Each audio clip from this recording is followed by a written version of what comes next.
Okey, Assalamualaikum warahmatullahi wabarakatuh. Kepada Datuk Mufti, kiranya dengan izin lah no, MC nak tanya soalan. Dengan izin, boleh lah kot no? Okey, boleh. Okey, macam ni. Sebagai orang muda, kita tengok di sini, kalau tengok tajuk pun, khianat kepada amanah, menghancurkan ummah. Jadi kalau tengok di segi khianat ni, dia bukan saja berlaku dekat, orang kata apa, dekat organisasi-organisasi. Tapi dia turut berlaku kepada lapisan masyarakat. Dan sekarang ni kalau kita tengok Datuk Mufti, khianat mengkhianat ni sekarang ni dia, kalau kita tengok dia berlanjutan sampai ke pemerintah. Jadi orang kata apa, khianat yang tiada kesudahan. Jadi apa pendapat Datuk Mufti? Sekian, terima kasih. Okay, terima kasih. Khianat ni, bila orang khianat, dia menyusahkan semua. Saya nak pergi pada skala yang lebih besar. Tuan-tuan tengok dunia Islam. Masyarakat yang kaya. Kita ada minyak. Kita duduk tempat yang strategik. Kuasa-kuasa besar datang ke kawasan negara-negara Arab. Berlumba-lumba mereka merebut wilayah.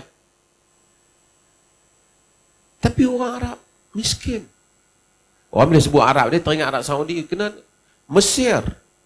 Mesir. Ada Al-Azhar. Tapi yang menghalang rakyat Palestin daripada keluar, yang berhubung, yang ambil tindakan pada rakyat Palestin, siapa? Mesir. Ada orang yang nak bela, tapi itulah realitinya. Dulu masa Mursi ada ruang sikit. Sekarang tak boleh keluar rakyat Palestin. Nak masuk susah. Ringan sikit kot daripada Israel kot. Pada sama-sama Arab. Mereka khianat sama-sama mereka. Mereka jadi tali barut musuh. Dunia Islam, ulama-ulama ramai. Mesir ada Al-Azhar, ada. Tapi siapa pernah pergi Mesir, dia tahu. Daripada turun kapal terbang, sampai dia ada minta ni lah. Tips ya. Saya pernah pergi sana. Kita beli barang, nak balik. Dia suruh kita buka kotak tu. Bukan dah satu pasal apa nak bagi kita lambat dah. Kita kata, bukan ada apa kotak tu. Dia suruh kita buka. Lepas tu tak ada apa, tengok lah. Dia buat ni. Tu hak duk scam orang. Cuba pergi tempat-tempat pelancongan dia. Macam tu. Firaun kalau hidup pun terkejut. Oh, sembang. Ada pusat ni. Sebab tu bila orang kita pergi ke... Saya pernah duduk di Jordan. Walaupun taklah seteruk macam Mesir tu. Tapi macam itulah, tak membangun dunia orang Islam ni. Bukan kata kehidupan orang Barat lebih baik, saya tak kata. Tapi dari segi pembangunan, tidak terbangun. Buku-buku yang banyak gagal untuk mengajar orang Islam benda-benda basic yang saya kata. Buang sampah dalam tong sampah. Gagal. Kotok Kairah. Siapa pernah pergi tak? Walaupun dah duduk mengaji sana, oh inilah tanah para anbiya apa semua. Kita tengok kucing mati duduk tepi tu, masak nasi tepi tu makan. Pengotok. Sungai Nil tu. Pergi New Zealand. Bukan baca Quran pun, sungai, jaga sungai apa. Punya elok sungai New Zealand. Tengok sungai Nil. Apa dia tak buang. Tengok sungai Perlis kita macam mana.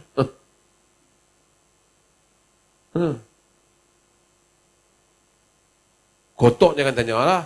Tu yang kata kucing mampu ayak. Ayak hak. Tak tahu tu tepi tengok. Kalau kita sebut, oh pandai kata mesti boleh duk kata kat Mesir. Pergi tengok lah. Siapa pernah pergi kan tentu tak pernah pergi. Pencopek dia jangan main. Silat-silat habis duit kita. Di Jepun orang tertinggal duit pun dia pergi balik. Saya pernah duduk di Oxford setahun. Bersih bandar dia. Tu cerita kehidupan orang Islam.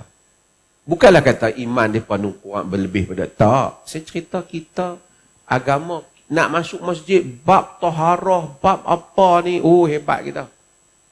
Yang ni tak boleh, yang ni tak boleh. Kadang-kadang cerita bab ambil ayat semayang saja. Setahun tak habis. Baca kitab pun. Mati dengan ayat tu sebagai hak mengaji tu.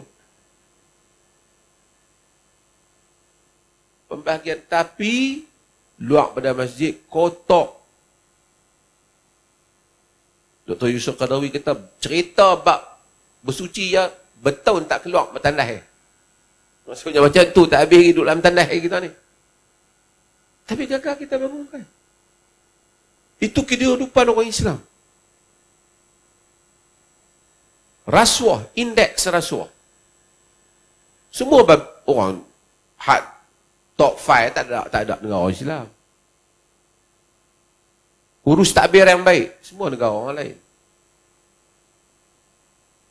Sebab kita tak berkata-kata. Sama mufti ke apa. Kena sebut rasuah. Okay, kita sebut, jangan rasuah, kerajaan tak boleh rasuah. Dia tulis, mufti nak masuk politik, tak jawatan lah. Apa kaitan pun rasuah dengan politik pula? Pasal apa kalau cakap rasuah? Rasuah, Quran tak bagi. Hadis tak bagi. Sebut, kena tak boleh rasuah? Oh, jangan campur masalah politik. Itu cara mentaliti kita fikir. Sama lah, parti mana pun sama lah. Dia naik Facebook, orang tegak dia pula. Dia pun kata, dulu dah satu parti tu, pasal saya duk tegak rasuah, dia bukan main, ambil artikel saya apa. Bila parti tu naik, saya tegak, dia kata, mufti kalau tegak tu main masuk politik lah. Dia pula cakap. Dulu duduk kat bawah, tampik sekan. Lepas tu, mereka pun tumbang enggak lah. Akhirnya dunia Islam, dunia Arab, dunia apa, gagal minyak ada apa ada yang kaya orang lain. Maulana Abul Hasan Ali An-Nadwi tulis satu buku, Maza Khasir Al-Alam Binhitatil Muslimin. Dia tulis buku ni dah kat 100 tahun dah buku ni habis dulu. Apa ruginya alam dengan mundurnya orang Islam? Dia kata, nak buat apa orang Islam ni? Kalau baju yang dipakai oleh orang Arab tu ditenun di negeri orang lain.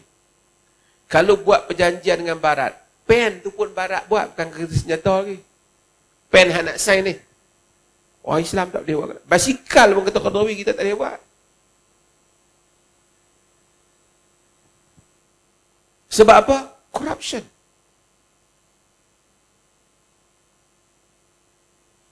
Kaya yang luar biasa orang politik. Baru satu penggal, macam gaji 1 juta setahun tu, sebulan tu. Dan kita jadi YB apa, duit pun tak ada. Kita kerja wakil rakyat ni apa tuan-tuan? Dia wakil kita pergi cakap kat donor. Dia wakil kita pergi cakap kat parlimen. Hasrat kita. Tapi kita sendirilah. Kita ubah peranannya.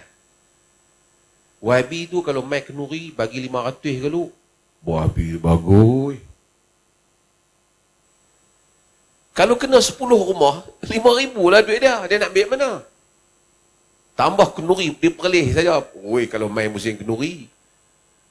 Saya ada YB tu, dia kata kalau musim duit tak ada, naik motor, kedai ni, tengok ni sini ya, tengok belah ni, tengok belah ni.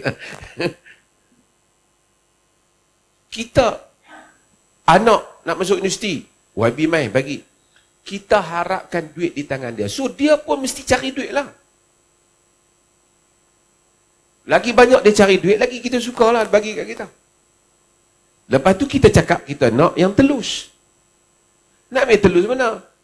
Kalau YB tu, apa? Nuri bagi RM30 ya.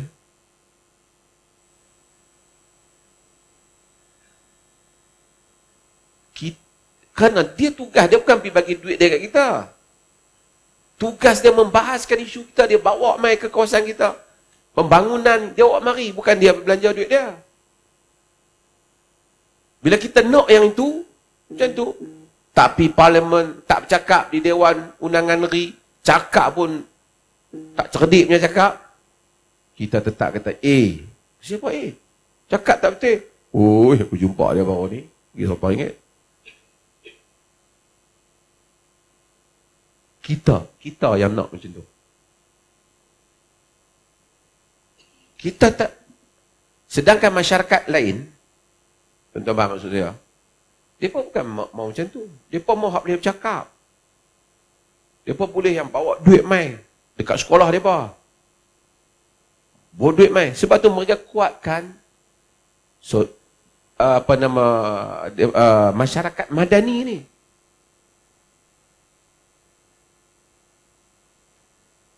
Persatuan mereka kuat. Sekolah mereka kerajaan tak bantu pun. Besar benda sekolah kerajaan ni. Kita, oi, ibu bapa minta duit untuk sekolah. Minta duit ke ibu bapa pula. Padahal RM10 ya. Dia beli kotak rokok RM20. Kita. Ini masyarakat kita. Lepas tu kita duk tanya, siapa kita jadi macam ni? Lepas tu kita dapat pemimpin macam tu. Kita try tukar.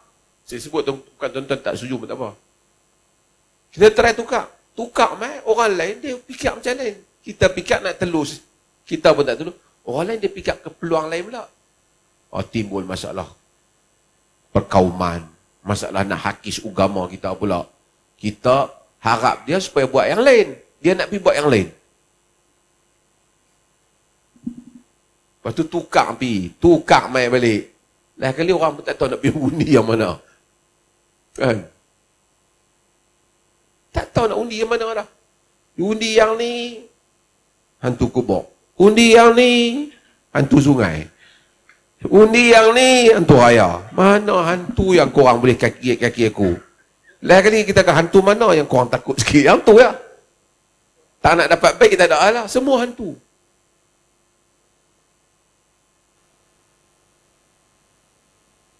Tapi kita melalui fasa mencuba. Saya bukanlah putus harap.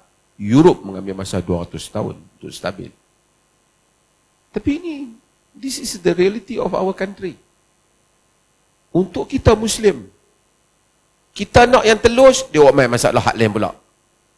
Kita buat mari buang hak telus, hak kuno nak telus, dia buat mari hak pandai sikit, dia ambil duit pandai, ambil duit banyak pula. Sebab tu dalam calon ni ataupun orang yang nak diberikan amanah dalam pentadbiran ni, agama minta dua. Agama sebut dua ciri. Inna khaira man istajarta al-qawiyul amin. Kata anak perempuan lelaki tua di Madian yang menyebut tentang Nabi Musa, walaupun sebahagian ahli tafsir kata Nabi Syuaib, tapi tidak semestinya Nabi Syuaib. Dia sebaik-baik orang yang kau ambil untuk bertugas ialah yang kuat dan amanah. Yang ni yang mempunyai kemampuan dan amanah. Nak gabung untuk dua tu lah. Dia mampu, berkemampuan dan ada amanah. Amanah ni bukan nama parti. Amanah diri dia tu. Maksudnya apa? Maksudnya dia tu berkemampuan, boleh memimpin, ada karisma. Kalau dalam konteks kepimpinan, baca As-Siyasatu Syar'iyah fi Islahir Ra'i wa Ra'iyah Ibn Taymiyah. Ada kemampuan dalam masa yang sama, takut Tuhan. Kita ada dua. Ada orang pandai kepimpinan, tapi dia tipu duit. Cakap pandai, buat pun pandai, duit pun hilang. Ada orang kita tengok, mungkin dia ni tak tipu kot, merintah pula tak pandai. Duit dia tak curi, tapi bila dia tak pandai, duit hilang, kena tipu dengan orang lain. Orang lain pula tipu dia. Samalah. Sebab tu ulama-ulama siasat syariah kata nak kena tengok jawatan apa yang kita nak bagi. Kalau kita nak bagi jawatan medan perang, kita perlu orang kuat, tak amanah sangat pun. Kalau boleh kuat dan amanah, tak apalah. Dia bukan amanah sangat, dia nak kena kuat lah. Sebab tu Khalid Al-Walid bukan kata tak amanah, nak dibandingkan yang lain lebih jaga. Tapi Khalid Al-Walid tawanan perang dia bunuh. Sehingga Nabi kata, ya Allah, aku berlepas diri daripada apa yang Khalid buat. Tapi Nabi still appoint dia. Sebab apa? Di medan perang orang tak boleh lawan dia. Dia memang paling hebat. Kadang-kadang hak orang langgang, hak Nabi larang dia langgang. Maksudnya bukan sengaja langgang. Kawan banyak baran, dia bunuh. Abu Ubaidah So, Sayyidina Umar lebih suka Abu Ubaidah, dia lantik Abu Ubaidah, dia pecat Khalid. Tapi akhirnya Umar kata, rahimallahu Abu Bakran wa kana a'lamu birijali minni. Allah rahmati Abu Bakar, lebih mengetahui tokoh daripada aku. Khalid lebih hebat. Tapi macam itulah. Dia kalau medan perang. Kalau setakat jaga duit saja, jangan bagi hilang, jaga je tukang kira. Hak tu amanah kita nak. Walaupun kadang-kadang dia tak cerdik, mana cakap tak boleh, tapi duit dah hilang okey. Tapi bila kita nak jadi calon nak merintah negara ni, dia nak kena dua-dua. Ada cakap pandai, duit hilang. Ada lempak warak, duit tak main lah kat kita. Duit ada, dia tak bagi hilang, orang pula tipu dia. Yang tu lah krisis. Kita nak dua, kuat dan amanah. Kita pergi tengok negara-negara, saya kadang sebut, pemerintahan very flexible dalam agama. Kita bukan nak satu orang tu fasih berkata-kata, tak semestinya.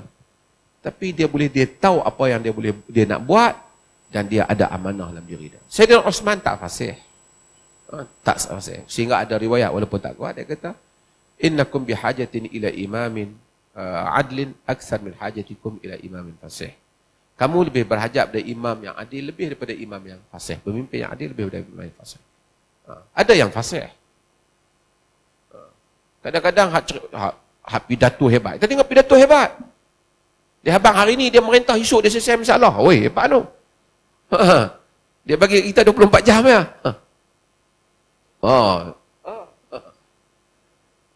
Ada kan? Bukan ada kan macam tu? Tak pastilah, saya agak-agak lah macam ada. Kalau kita bagi dia demam masa. Kan? Tapi cakap pandai. Macam itulah. Sebab tu dalam politik ni kita taklah siapa boleh taksub siapa. Semua orang Malaysia ni, parti hak dadik Malaysia ni dah tanya, semua pakat merintah dah. Parti apa tak merintah ni? Hak baru tubuh 2-3 hari ni tak tahu. Hak leh merintah habis. Daripada hak awal hari tu, hak mai hak tukar Perdana Menteri pertama, tukar pula yang kedua, ni tukar ketiga, semua pakat rasa jadi menteri lah. Lebih-lebih kurang kita dapat kesimpulan, kadar bohong lebih kurang sama. Enggak? Dia punya temberang tu lebih kurang sama lah. Hak ni pun temberang, hak ni pun temberang, hak ni abang kata dia nak turun ni, dia pun tak buat. Hak ni semua pakat. Tapi bila lama, kita semua tahu. Mereka ni semua, saya harap kali hak nak main ni, mereka tak sembang kencang. Ada orang dia tahu lah. Hanya sembang kencang, itu hang pun tak boleh buat. So, hampa bagi manifesto yang realistik. Yang kami boleh nampak. Dan kita jangan taksub sangat kepada lambang tu. Kalau kita semua pentingkan orang yang bagus, yang dapat menjaga kemaslahatan kita, semua orang akan tak calon yang baik. Tapi kalau kita kata, tak tunggu pun menang dengan lambang ni, kacau. Mudah-mudahan zaman tu tak main dah. InsyaAllah. Terima kasih.